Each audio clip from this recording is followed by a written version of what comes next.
ciblé, hein. J'ai pas forcément envie de parler de l'Ukraine, de ce qui se passe, parce que c'est pas forcément quelque chose de relaxant, c'est quelque chose qui est plutôt angoissant pour certaines personnes, donc je ne parlerai pas de l'Ukraine. Ni de l'actualité politique, si ça peut en rassurer quelques-uns. Voilà, je souhaite vraiment parler un petit peu plus du côté sportif de ce qui s'est passé cette semaine. Comme vous le savez, il y a un match assez important qui a été joué entre le PSG et le Real Madrid. Du coup, c'était mercredi, je crois. Oui, c'était mercredi soir. Le PSG a perdu contre Madrid. Voilà. Je n'ai pas vu le match. Mais pour faire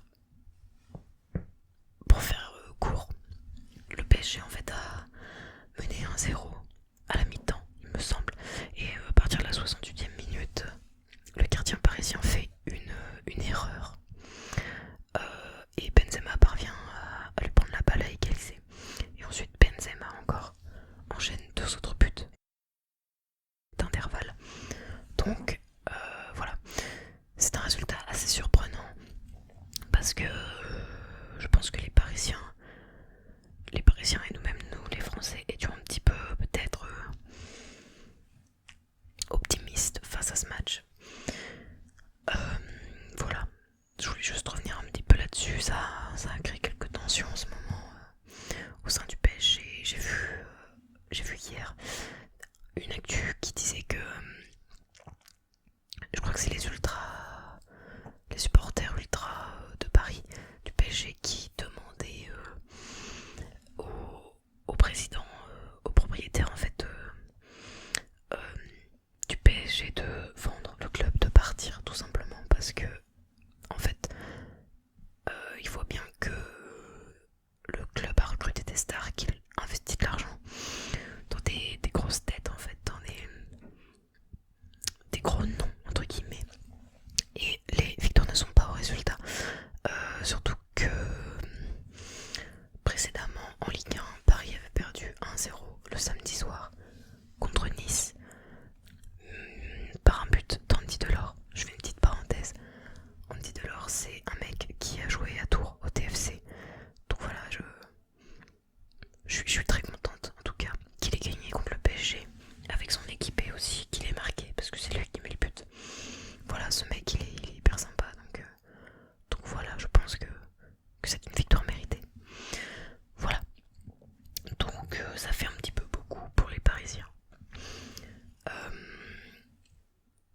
Après, je ne vais pas critiquer les choix des entraîneurs, la direction, etc. dans la mesure où je ne m'y intéresse pas vraiment parce que je suis pour Marseille. Alors, critiquer si ça vous amuse, hein. Je n'ai pas la haine contre Paris, je n'aime juste pas Paris, c'est mon avis, c'est mon opinion, c'est comme ça. Voilà.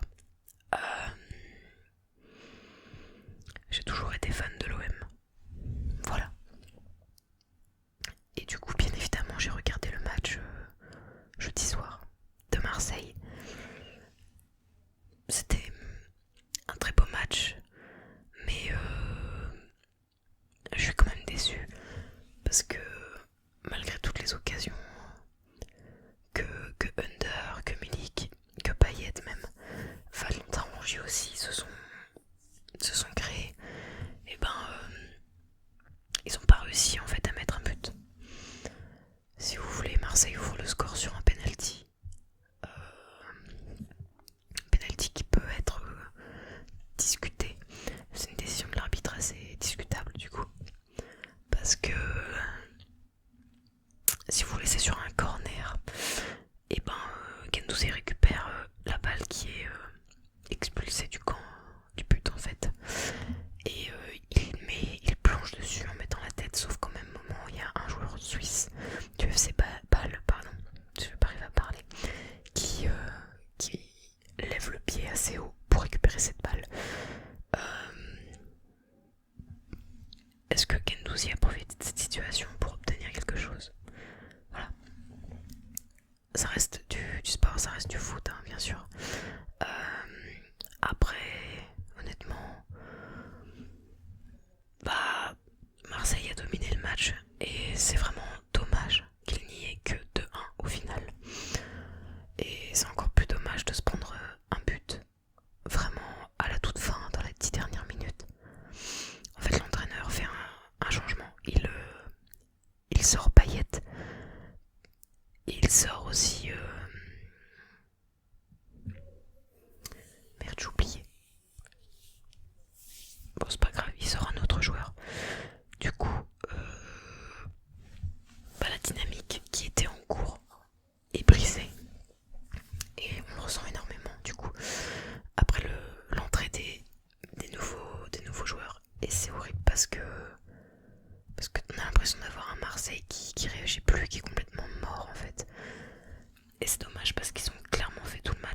déçu sur ce point-là, mais j'ai hâte de pouvoir regarder le match retour en Suisse, qui disait que les supporters marseillais seraient privés de déplacement. Apparemment, il y aurait eu des incidents.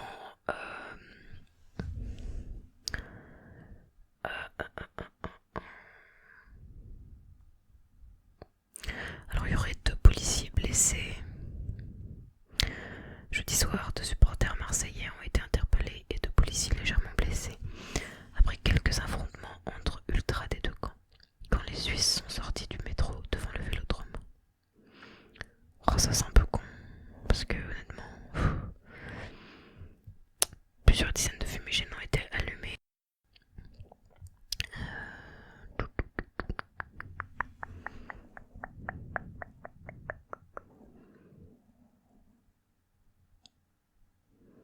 Voilà.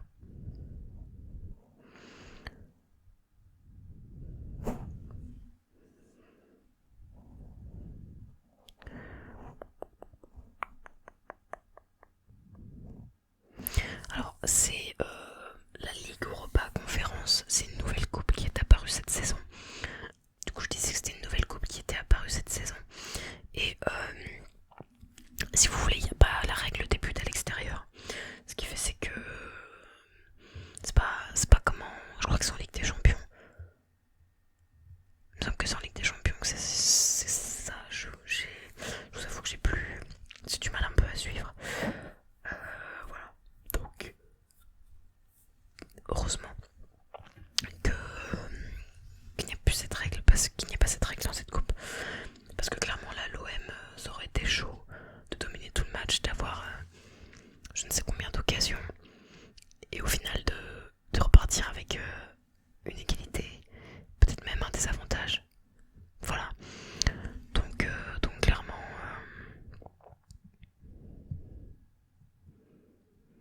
voilà.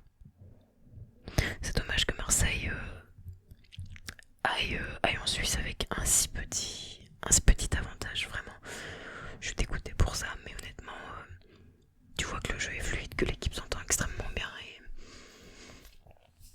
et ça fait plaisir à voir, voilà. Ça faisait très longtemps qu'on n'avait pas eu un Marseillais comme ça, voilà.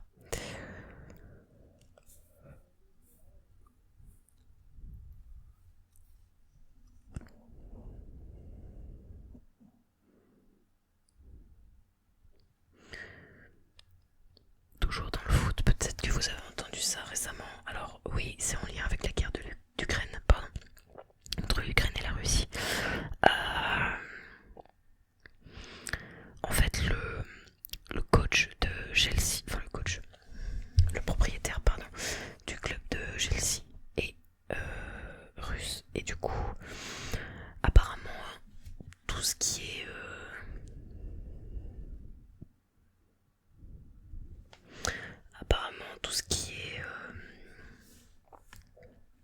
mince, comment dire, le club a été gelé dans le sens où je sais pas trop comment décrire ça. Comment je pourrais décrire ça? En gros, Chelsea ne peut plus vendre de billets pour un match. Chelsea ne peut plus vendre de maillots. Chelsea, en fait, est vraiment bloqué dans le sens où le propriétaire est russe et vraiment l'Europe, ainsi que le Royaume-Uni qui n'est plus européen, veut vraiment mettre des bâtons dans les roues de ce cas-là. Honnêtement, je pense que la Russie s'en branle, hein. Clairement.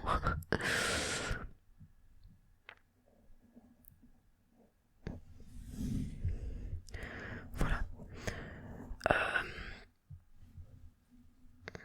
Il y avait autre chose aussi, c'est vendredi soir. Il y avait le match Pays de Galles, France, de rugby, le tournoi des destinations. Je sais pas si vous l'avez vu, mais franchement, c'était un match, en fait, un match assez chelou dans le sens où les deux équipes se renvoyaient énormément la balle au pied. Et alors les Gallois, eux, ils savaient clairement qu'ils étaient morts. Et leur but entre guillemets c'était de nous fragiliser pour la rencontre à venir là contre l'Angleterre. Nous clairement on est premier de ce tournoi, on a gagné tous les matchs. Voilà, donc c'est clairement, franchement on a une très bonne équipe, hein, une très bonne équipe. Je suis un petit peu les résultats depuis le début du tournoi et j'avais un peu peur que ça s'effondre avec le temps, c'est-à-dire qu'en fait on a tellement bien commencé. Je me suis dit attends, ils vont finir par perdre à un moment donné, genre on va être grave déçus, faut pas qu'on s'emballe et tout. Et en fait les mecs, genre ils ont tout remporté. Donc franchement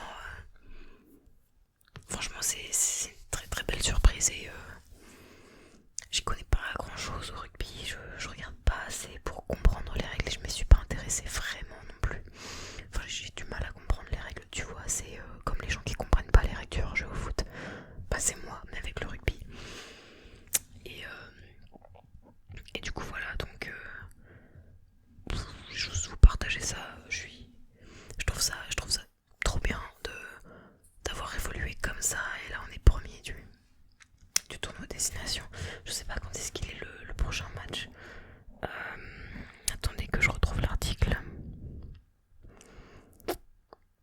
Tac. Donc les Français ont gagné 9-13 contre le Pays de Galles, pardon. Alors,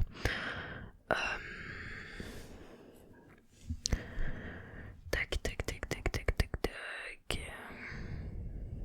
Et bah c'est samedi prochain au Stade de France. Et B. Je savais qu'on jouait au Stade de France, mais je savais pas quand. Et bah super, c'est samedi, donc franchement, je pense que je regarderai le match samedi prochain. Ouais, je pense que je regarderai le match et puis voilà, j'espère qu'on gagnera. C'est surtout ça le principal. Voilà.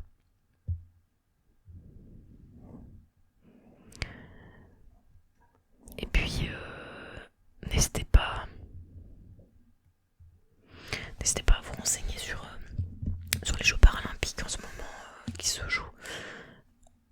On a de très belles performances françaises. Je ne pourrais pas vous sortir les noms parce que c'est des gens dont on ne parle pas assez. Et c'est bien dommage parce qu'ils ont énormément de mérite malgré le handicap, leur douleur, leur incapacité certainement à faire des choses. Bah ils arrivent quand même à faire du sport, à tout donner et à nous ramener des médailles d'or. Donc franchement, renseignez-vous sur les Jeux paralympiques. Je pense que c'est quelque chose d'assez important.